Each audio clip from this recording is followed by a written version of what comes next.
खुलुमबाय बर' हारिनि गासिबो रायजो राजा नोंथांमोन गासिखौबो जोंनि बर' निउस चेनेलाव बरायहरनाय जाबाय।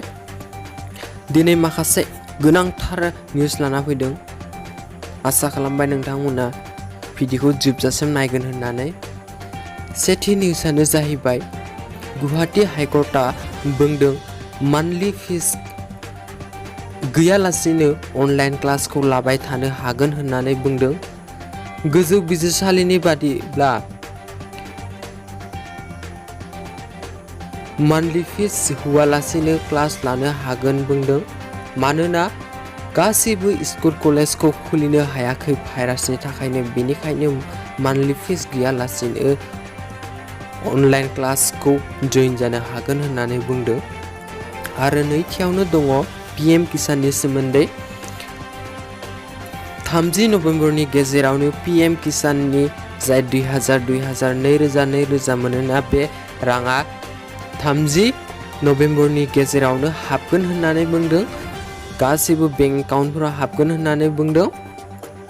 बेखौ बुंदों आसामनि आबाद बिफाननि मन्त्रि अतुल बरा बिथाङा बुंदों आरो बिथाङा बुंबावदों गासैबो आबादारिफोरनो हाबनाय नङा होननानै बुंदों। गोबां नखरफोरा दानजागोन होननानै बुंदों, रिजेक्ट जागोन होननानै बुंदों। आरो गासै नखरफोरनो सोनाया जागोन 15 लाख एबा 16 लाख नखरनो सोनाय जागोन होननानै बुंदों।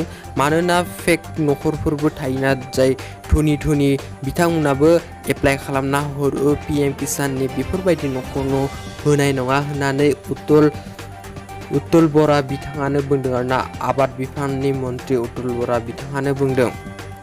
आरो थामथियाव दङ चिरां जिल्लानि खैला मैलायाव दैबानाजों सिलिंखार जाजानाय 102 नखरनो गेमस्रिया 50 केजि माइरं राननानै हैदों एबा 1 बस्ताख्लाय माइरं राननानै हैदों। बियो जाफुंसार जानो हादों प्रकाश नार्जारिनि जोहै, इउटुबार प्रकाश नार्जारिनि जोहै जाफुंनो हादों।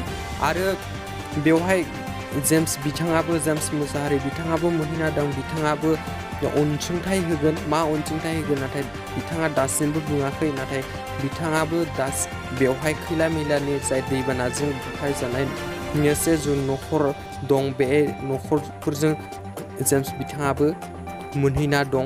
आसा खालामो नोंथांमोना भिडिअखौ मोजां मोनबाय। दिनैनि भिडिअआ